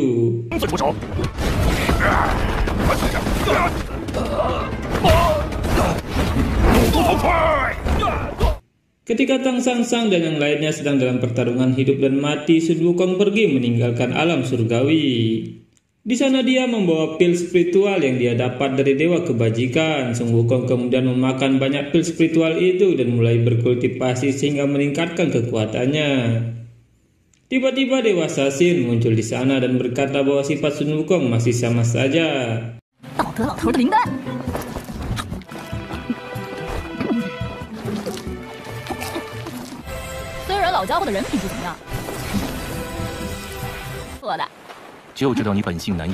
Melihat Sasin muncul, Sun Wukong bertanya apakah dia datang untuk menangkapnya. Dewa Sasin berkata bahwa dia tidak datang untuk menangkap Sun Wukong, tapi dia ingin memberitahu Sun Wukong bahwa Dewa Bayangan Gelap telah mempercepat rencana untuk merebut api abadi.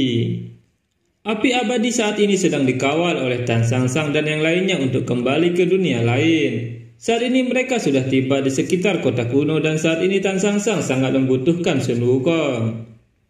Sun Wukong bertanya kenapa Dewa Sasin tidak bertindak. Dewa Sasin berkata perjalanan Dewa Surgawi sangat rumit dan dia tidak bisa menjelaskannya kepada Sun Wukong. Dewa Sasin kemudian pergi dari sana dan tiba-tiba Sun Wukong menemukan mahkotanya di pinggir pantai. Sun Wukong bingung kenapa mahkota itu ada di sana dan dia akhirnya teringat bahwa mahkota itu adalah pemberian gurunya, tetapi mahkota itu sempat terjatuh saat pertarungan sebelumnya.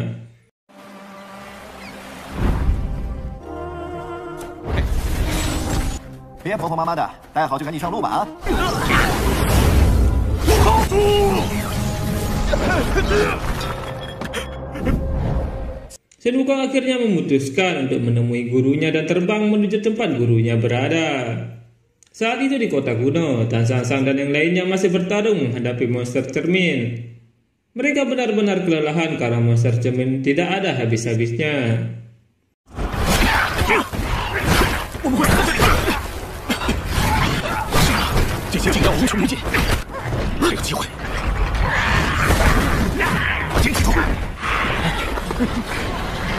Dan di luar cermin terlihat Cut Patkai masih bertarung dengan Raja Zeng dan membuat Raja Zeng terpojok.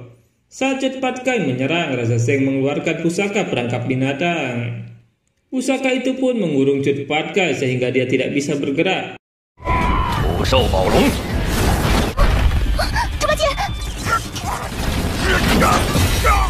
Raja Zeng berkata bahwa jika Cut Patkai lari maka dia masih memiliki kesempatan untuk hidup. Tapi Cut Patkai berkata bahwa meski harus mati dia tidak akan lari. Cut Patkai mengumpulkan kekuatannya dan menghancurkan pusaka itu lalu melompat menyerang Raja Zeng.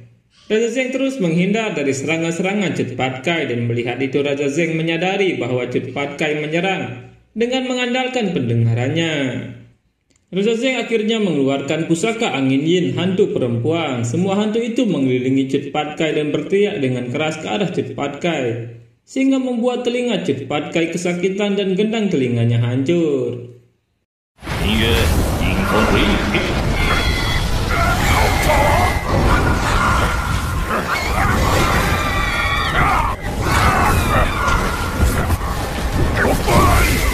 Raja Zeng berkata bahwa indera pendengaran Cut Patkai telah hilang dan selanjutnya dia akan menghancurkan indera penciumannya.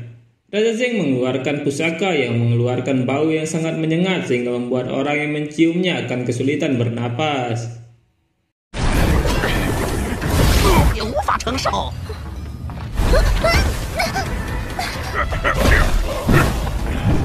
Tapi ternyata Cut Patkai masih bertahan dan dia berkata, apa Raja Dewa hanya punya kekuatan seperti itu saja? Melihat Cut Patkai yang masih bertahan tentu membuat Tian Mansing dan Ziqian terkejut. Raja Zeng tertawa sambil mengatakan sampai kapan Cut Patkai akan bertahan tanpa penglihatan, pendengaran, dan penciuman. Tapi terlihat Cut Patkai yang terus menyerang ke segala arah tanpa tahu siapa yang dia serang. Raja Zeng kemudian mengeluarkan senjatanya dan berusaha menusuk Cut Patkai dari belakang. Tapi tanpa disangka, cepat Kai merasakan serangan itu dan dengan cepat menghindar lalu membalas serangan dengan senjatanya sehingga membuat Raja Zeng terluka dan terlempar jauh.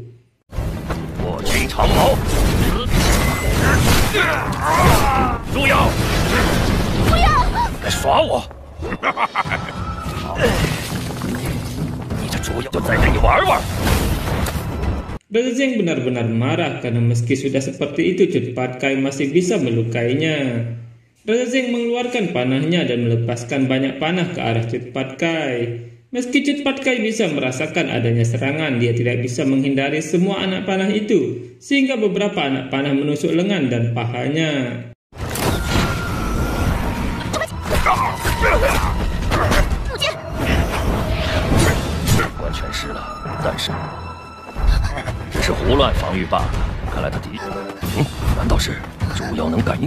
Melihat kemampuan cepat Kai, Raja Zeng mulai curiga pada Kyoyu dan ternyata cepat Kai bisa melihat Kyoyu yang merupakan api abadi, sehingga dia bisa memperkirakan posisi musuh dari posisi Kyoyu. Kyoyu mendekati cepat Kai dan menyentuh tangannya, dan cepat Kai meminta maaf kepada Kyoyu karena dia pernah meninggalkan Kyoyu sebelumnya. 虽然我听不到，也可一次又一次为我指明了方向，但这一片漆黑中有唯一的亮光，那就是他永恒之火。Kyoyu berkata bahwa itu semua sudah berlalu dan sekarang cepat Kai telah kembali. Mendengar perkataan itu, cepat Kai memutuskan untuk membayar kesalahannya dengan bertarung. Raja Zeng yang kesal mengeluarkan pusaka cambuk keji penghancur tulang dan mengarahkan cambuk itu kepada cepat Kai dan Kyoyu. Tapi dengan tubuhnya, cepat Kai menahan serangan cambuk tulang sehingga tubuhnya terluka.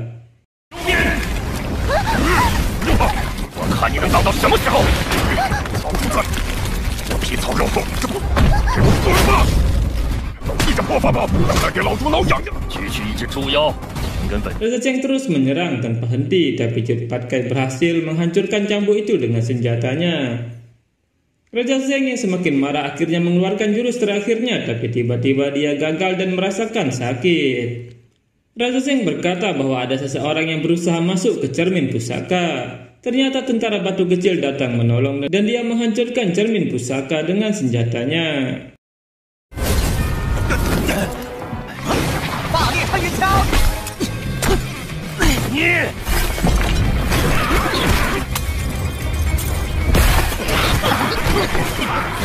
Dan tiba-tiba Tan Sansang dan yang lainnya yang sedang bertarung dengan monster cermin tersedot keluar dari cermin pusaka. Tan Sansang terkejut melihat kondisi cepat Kai yang sangat parah karena melindungi Kyoyu, sehingga kali ini mereka yang akan mengambil alih pertempuran.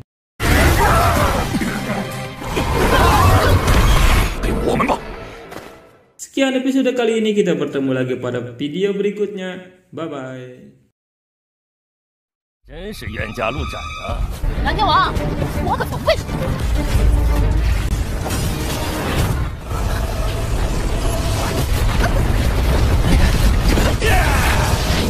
快跑！全都给我毁灭吧！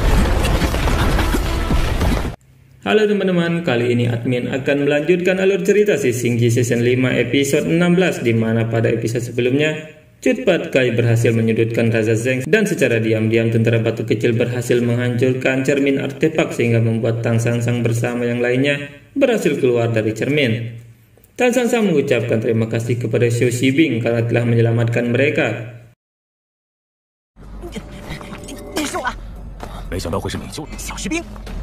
Terlihat cepat Kai sudah hampir mencapai batasnya, tapi dia menolak untuk menyerah. Cepat Kai terus menyerang sembarangan dan melihat itu Tan Sansang menenangkan Baji. Mengetahui gurunya telah kembali, Baji akhirnya tenang dan jatuh pingsan.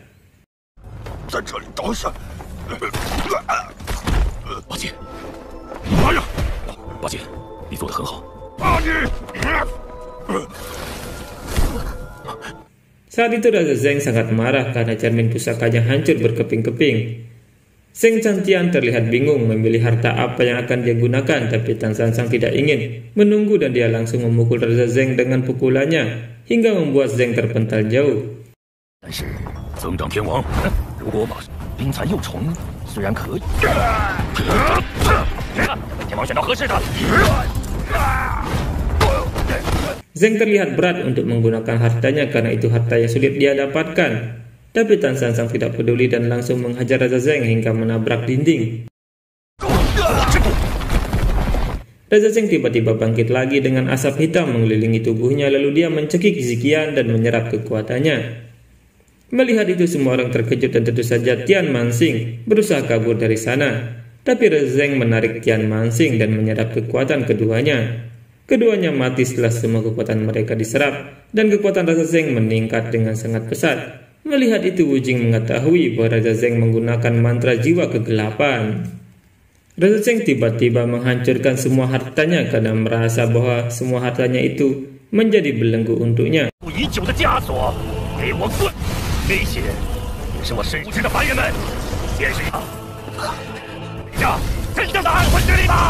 Kali ini dengan kekuatan jiwa kegelapan dia memperkuat fisiknya dan mulai menyerang Tan San Sang. Melihat serangan itu Tan San Sang menghindar, tapi serangan Raja Zheng tidak berhenti dan membuat Tan San Sang kewalahan.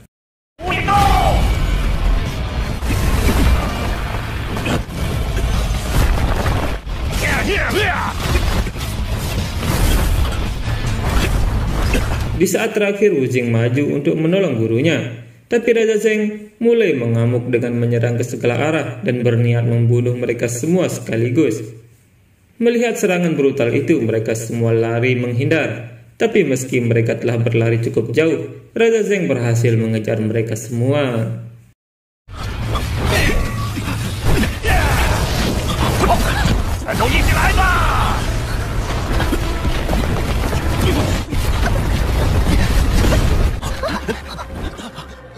Dan dia berkata bahwa melarikan diri adalah tindakan yang tidak bertanggung jawab. Saat Raja Zheng bersiap untuk membunuh mereka semua, tiba-tiba ada suara yang berkata bahwa dia tidak menyangka akan bertemu dengan Raja Surgawi Selatan. Ternyata suara itu berasal dari Sun Wukong yang tiba-tiba ada di belakangnya. Tentu saja baku hantam di antara Sun Wukong dan Raja Surgawi Selatan akan segera terjadi.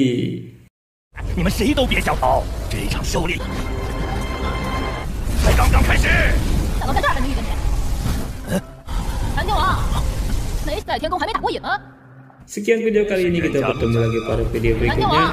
Bye bye.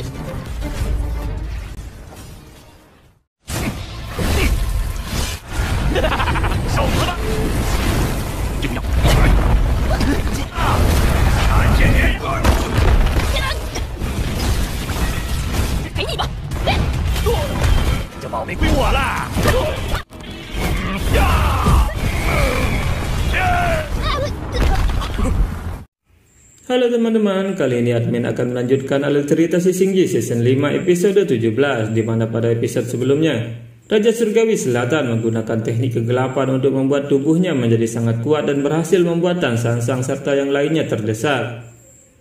Tapi tiba-tiba saja Sun Wukong muncul di sana untuk melindungi mereka dari Raja Surgawi Selatan. Melihat wujud Sun Wukong yang seperti anak-anak, mereka semua bingung, tapi Tan San Sang menebak bahwa itu Sun Wukong setelah melihat ikat kepalanya.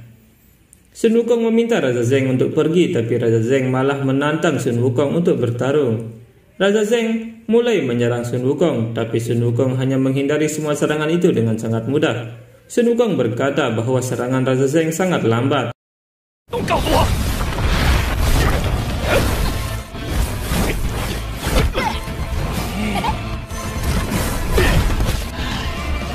Raja Zheng tidak peduli sehingga dia mulai menyerang Sun Wukong dengan brutal. Semua serangan itu bisa ditahan oleh Sun Wukong dengan tongkatnya, dan melihat itu Raja Zheng berkata bahwa dia akan terus menyerang sampai Sun Wukong kelelahan.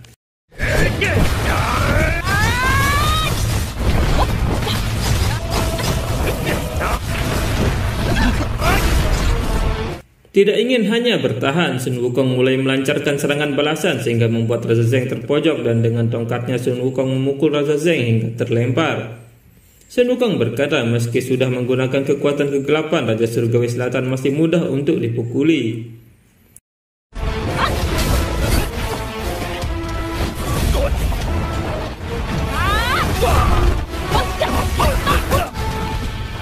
Wukong kemudian menyapa guru dan adik-adiknya dan mendengar itu Tan San Sang merasa senang karena Sun Wukong telah kembali dan berhasil berinkarnasi.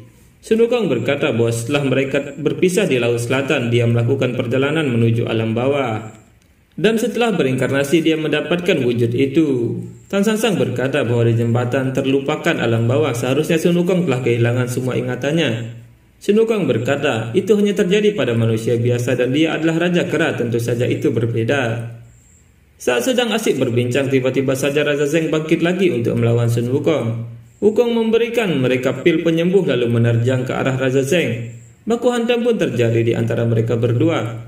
Sun Wukong merasakan bahwa Raja Zeng menjadi lebih kuat dan dia berpikir, pasti Raja Zeng telah mengorbankan diri sepenuhnya pada kegelapan.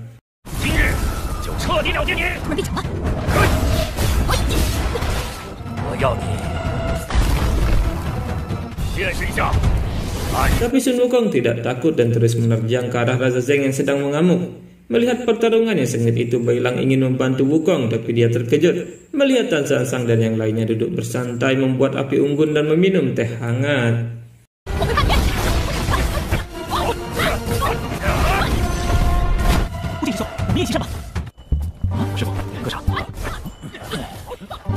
Bai Lang bertanya apa mereka memang tidak perlu membantu Wukong.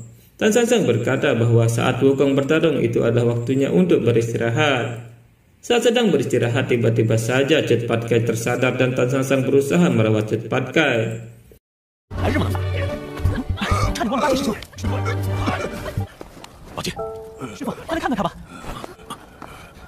Cut Pat Kai berkata bahwa dia siap untuk mati demi menebus semua kesalahannya.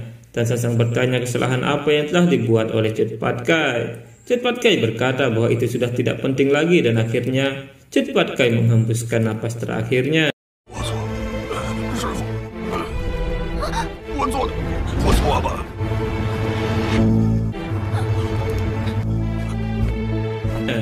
Mereka semua menangis melihat Cut Pat Kai mati, tapi Tan San Sang meminta mereka semua untuk minggir. Tan San Sang menampar wajah Cut Pat Kai berkali-kali dan membuat Bai Lang terkejut. Dan Qiao Yu bertanya kepada Tan San Sang, kenapa dia memukul Cut Pat Kai?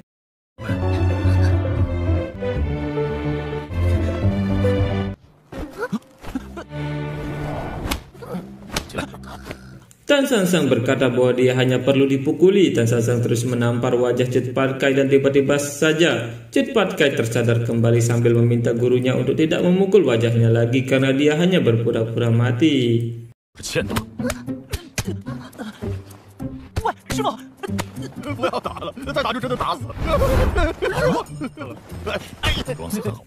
Tan San Sang meminta Cut Pat Kai menceritakan yang sebenarnya dan jangan menyembunyikan apapun lagi. Saat itu terlihat pertarungan Wukong dan Raja Zeng masih berlanjut. Serangan brutal dari Raja Zeng membuat Wukong terdesak dan tubuhnya terluka.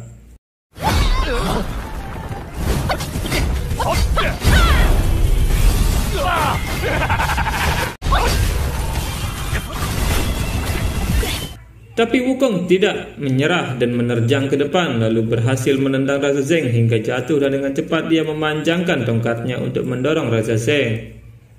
Tapi Raja Zeng berhasil menahan serangan itu dan mendorong Wukong hingga terjatuh.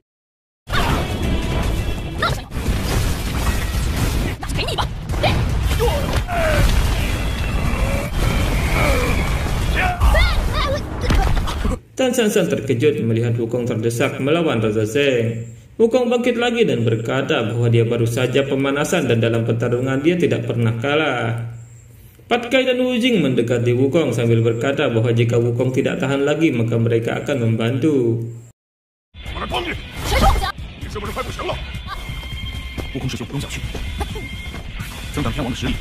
Wu Jing berkata bahwa kekuatan Raja Zeng tidak bisa dianggap remeh dan sebaiknya mereka bekerja sama. Wukong tidak punya pilihan lagi dan menerima bantuan mereka karena Raja Zeng memanglah sangat kuat. Melihat itu Raja Zeng tertawa dan berkata bahwa mereka semua datang untuk mati. Raja Zeng kemudian memanggil pedang kegelapannya dan tekanan dari pedang itu sangatlah kuat. Pedang yang sangat besar itu diarahkan pada mereka bertiga sehingga membuat mereka bertiga terlempar.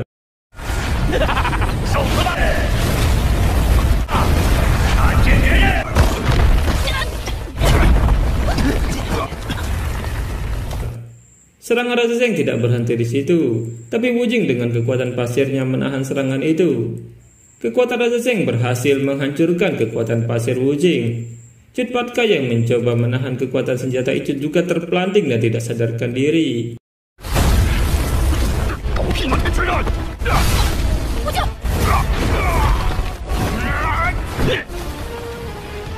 Wukong berusaha menyerang Raja Zheng, tapi kekuatan pedang itu sulit dihindari, sehingga dia kesulitan mendekati Raja Zheng. Dengan dua pedangnya, Raja Zheng terus menyerang Wukong dan berhasil melempar Wukong ke tanah.